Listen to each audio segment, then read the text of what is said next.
السلام علیکم ورحمۃ اللہ دوستو، عامر جمال کی بہت ہی کمال کی پرفارمنس دیکھنے کو ملی ہے۔ عامر جمال نے دنیائے کرکٹ کو ہلا کر رکھ دیا ہے۔ عامر جمال نے آسٹریلین کو حیران و پریشان کر کے رکھ دیا ہے۔ عامر جمال نے وہ کارنامہ سر انجام دیا ہے کہ جو کہ ایک موقع پر نسیم شاہ نے سر انجام دیا تھا۔ آج نسیم شاہ کی یاد تازہ ہو گئی، لیکن دوستو عامر جمال بیٹنگ وائز نسیم شاہ سے بہت اوپر کی چیز ہے۔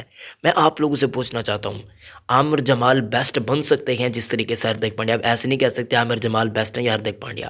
کیا ان کے اندر اتنی ایبلٹی موجود ہے کہ یہ زبردست قسم کے جو اس وقت ورلڈ کرکٹ کے بڑے آل راؤنڈر ہیں ہاردک پانڈیا، ان کو ٹیک اوور کر سکتے ہیں یا پھر نہیں؟ آپ لوگ ہمیں کمنٹس کے اندر ضرور بتا دیجیے گا یس اور نو کی صورت میں۔ عامر جمال کے لیے ایک لائک بنتا ہے، جتنے بندے دیکھ رہے ہیں کائنڈلی لائک دل سے کر دیجیے گا۔ ہمارے یوٹیوب چینل کو جنہوں نے سبسکرائب نہیں کیا فوراً سے پہلے سبسکرائب کریں، ساتھ میں لگے نوٹیفیکیشن کے بیل کے آئیکن کو لازم سے کلک کیجیے گا تاکہ آپ کو لمحہ بلمحہ اپڈیٹس ہر وقت پر وقت ملتے رہیں۔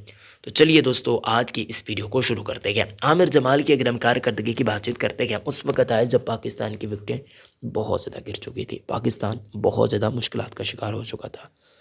پاکستان کے پاس تقریباً پانے کے لیے کوئی چیز موجود نہیں تھی، لیکن پانے کے لیے ایک چیز تھا اور دینے والا بھی وہی تھا۔ اس بندے کا نام آپ لوگ بھی جانتے ہیں کہ عامر جمال ہے۔ عامر جمال نے بہت کمال کی کارکردگی دکھائی۔ عامر جمال کی آج کی بلے بازی کی بات چیت کرتے ہیں تو عامر جمال نے جو رنز بنائے ہیں وہ رنز میں آپ کو بتا دیتا ہوں تاکہ آپ کو چیزیں سمجھنے میں آسانی ہو جائے۔ دوستو عامر جمال نے جو پرفارمنس دکھائی ہے وہ پاکستان کے لیے بہت اچھی ہے۔ 82 رنز بنائے، 97 گیندوں پر 9 چوکے لگائے، 4 چھکے لگائے، 84 کا اسٹرائک ریٹ دیکھنے کو ملا۔ لائن نے آؤٹ کیا، کیچ پکڑا مچل اسٹارک نے۔ محمد رضوان نے 88 رنز بنائے، آغا سلمان نے 53 رنز بنائے، جبکہ بابر اعظم نے 26 رنز بنائے، شان مسعود نے 35 رنز بنائے۔ اس سب کے باوجود محمد رضوان کی کارکردگی بھی آؤٹ اسٹینڈنگ دیکھنے کو ملی۔ ساتھ ہی ساتھ میر حمزہ کی بھی تعریف بنتی ہے، جنہوں نے 43 گیندیں کم از کم 7 اوورز فیس کیے ہیں، وہ بھی آسٹریلین کی بولنگ لائن اپ کے سامنے۔ تو وہ پھر آپ سمجھ سکتے ہیں کہ کیا ان کا زبردست قسم کا کام ہے۔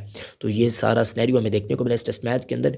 اور دوستوں اگر ہم بات چیت کرتے ہیں عامر جمال کی، تو عامر جمال کے اندر وہ سارا دل گردہ موجود ہے جو کہ ایک اچھے بلے باز کے اندر ہونا چاہیے۔ اور لوگ ابھی سے کہہ رہے ہیں کہ یہ کوئی بہت بڑی چیز آنے جا رہی ہے، یعنی کہ عامر جمال دنیائے کرکٹ کو حیران کرنے جا رہی ہے۔ عامر جمال کے اندر اتنی ٹیلنٹ موجود ہے کہ یہ بہت کچھ کرنے جا رہی ہے۔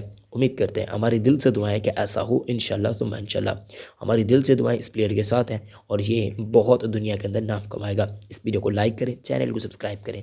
اللہ ہم سب کا حامی ہو۔